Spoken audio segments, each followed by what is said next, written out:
Good morning all of you. आज हम आपको अतिशयोक्ति अलंकार के बारे में बताने जा रहे हैं, प्रांतिमान अलंकार के बारे में बताने जा रहे हैं। उस दिन हमने अर्थालंकार के कुछ भेदों के बारे में जाना और कुछ भेद हमारे रह गए थे। अब उन्हीं भेदों के बारे में भी हम थोड़ा थोड़ा करके जानेंगे।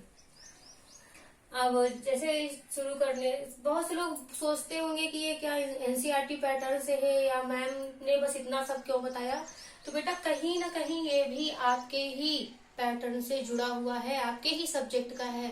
बस क्या है, आप इनको पढ़ते नहीं हैं और जब आपको काव्य सौंदर्य लिखाया जाता है और उसमें एक अलंकार आ जाता है, भ्रांतिमान अलंकार आ गया, आप पहचान नहीं पाते हो।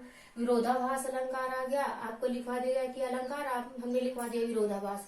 अब आप समझ नहीं पाते हो कि वास्तव में विरोधाभास कैसे हो गया, मानवीकरण अलंकार कैसे हो गया, विभावना अलंकार लिखा है, तो क्या ये भी अलंकार होते हैं? आप इनके बारे में केवल सुनते हैं लेकिन आज तक आपने इनके बारे में नहीं पढ़ा है। तो हम आपको थोड़ा थोड़ा करके इनके ही बारे में बताएंगे, कहीं ना कहीं ये भी आपके सिलेबस से ही जुड़ा हुआ है। तो सबसे पहले पढ़ेंगे अतिशयोक्ति अलंकार के बारे में। इसकी परिभाषा क्या होती है कि जहां बहुत बढ़ा चढ़ाकर या बड़ी दूर तक सोच विचार कर कोई बात कही जाए तो वहां पर अतिशयोक्ति अलंकार होता है। कहने का तात्पर्य ये है कि जब आप किसी चीज का वर्णन करते हैं तो बहुत अधिक बढ़ा चढ़ाकर वर्णन करते हैं, तो वहां पर आपका हो जाता है अतिशयोक्ति अलंकार। उदाहरण से भी आप देख सकते हैं, जैसे लिखा हुआ है कि अब जीवन की है कभी आस न कोय, कन गुरिया की मुंदरी कंगना होए। कन गुरिया की मुंदरी कंगना होए, यहाँ पर बताया गया है कि कानों की बाली अब तो हाथ का कंगन हो रही है।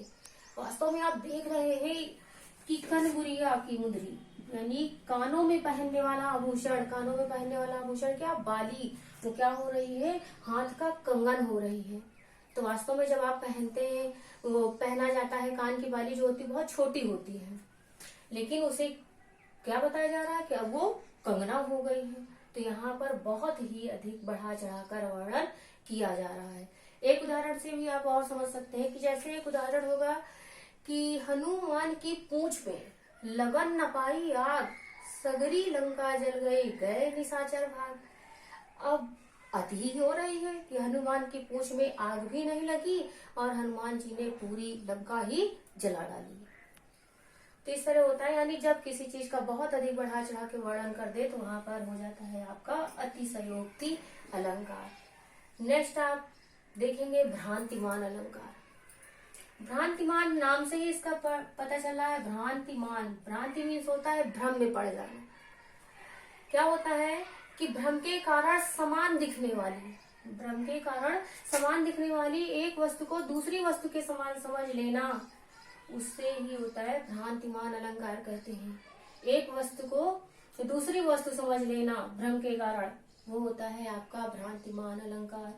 उदाहरण से देख सकते हैं कि बिल विचार प्रविशन लग्यो, नाग सुंड में ब्याल, ताहू कारी ऊक भ्रम, लियो उठाए उताल। स्पष्टीकरण से ही आप देखिए कि बिल विचार प्रविशन लगे, क्या हुआ कि सर्प ने हाथी की सूंड को बिल समझ लिया और बिल समझ के वो उसी सूंड में घुसने लगा।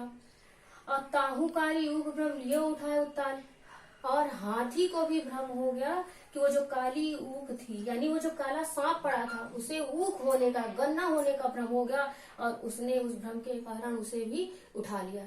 यानी सांप को जो भ्रम हुआ वो हाथी की सूंड में बिल होने का भ्रम हो गया, और जो ये क्या नाम है हाथी था, उसे सांप को देख करके ऊक का भ्रम हो गया। तो दोनों को क्या हो गया, भ्रम हो गया। इसलिए यहाँ पर भ्रम में पड़ने के कारण यहाँ पर आपका हो जाएगा भ्रांतिमान अलंकार। जब स्पष्टीकरण लिखते हैं तो इसी को आप क्लियर करके लिख देते हैं। बेटा जगह बहुत कम है इसलिए हम आपको संक्षेप में पढ़ा रहे हैं। नेक्स्ट आपको देखते हैं विरोधाभास अलंकार। अब आप बोलेंगे मैम ये तो हमारे उसमें नहीं था, लेकिन अब अगर आप इनको समझ लेंगे तो जब आप स्पष्टीकरण लिखेंगे या जब कभी आप काव्य सौंदर्य लिखते हैं तो बहुत ही अच्छे तरीके से आपको ये अलंकार समझ में आ जाते हैं कि आखिर ये अलंकार क्यों लिखाया गया है। तो 9th हाई स्कूल में काव्य सौंदर्य अभी भी लिखने के लिए आता है। इंटर में पहले आता था, अब नहीं आता है, लेकिन कभी कभी क्वेश्चन वाइज पूछ लेते हैं तो थोड़ा सा देखेंगे, केवल समझ लेंगे। लिखा है कि जहां पर दो विरोधी शब्दों का प्रयोग करके, जहां पर दो विरोधी शब्दों का प्रयोग करके कोई बात कही जाए तो वहां पर विरोधाभास अलंकार हो जाता है। नाम से ही आपको पता चला होगा, विरोध, एक दूसरे का क्या हो रहा है, विरोधाभास, विरोध हो रहा है।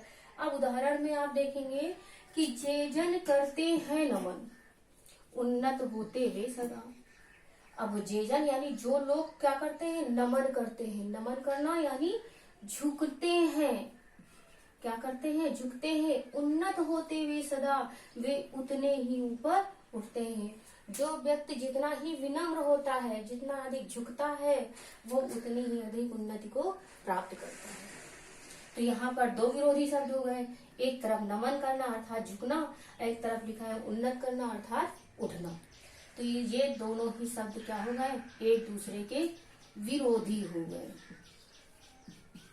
तो इसलिए यहाँ पर जब कभी भी आपको अगर काव्य में पढ़ते समय दोनों अपोजिट वर्ड मिल जाते हैं तो वहां पर आपका विरोधाभास अलंकार हो जाता है। तो कम से कम आप समझ तो पाएंगे कि विरोधाभास अलंकार क्यों लिखवाया गया है। नेक्स्ट आप देखते हैं विभावना अलंकार। विभावना यानी जिसमें कोई भाव ना हो, किसी चीज का अभाव हो।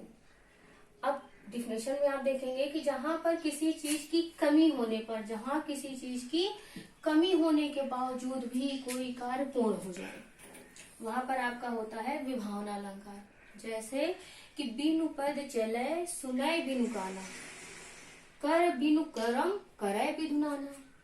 यानी क्या बताया कि बिनु पद चले, क्या जिसके पैर नहीं है वो चलेगा? तो बताया ही गया कि बिनु पद चले यानी बिना पैर के चलता है। सुनय बिनु काना यानी कान के बिना सुनता है।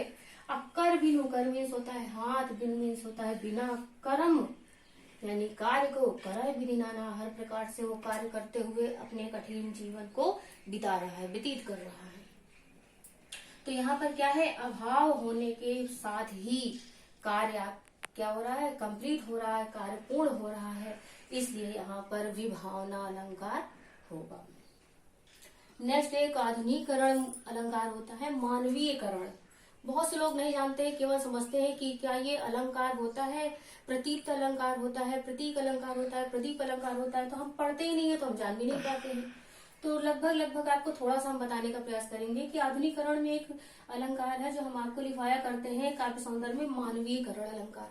तो मानवीय अलंकार होता कैसे है, इसकी डिफिनेशन होती है कि जहाँ किसी प्राकृतिक, निर्जीव, पशु पक्षी आदि में मानव के गुणों का आरोपण कर दिया जाए, यानी किसी प्राकृतिक यानी निर्जीव वस्तु की तुलना किसी सजीव से कर दी जाए, तो वहां पर आपका हो जाता है मानवीकरण। उसको इस ढंग से निर्जीव वस्तु को पेश किया जाता है, इस ढंग से उसे व्यक्त किया जाता है जैसे लगता है वो सजीव हो, उसे मानव के गुणों के आधार पर व्यक्त किया जाता है।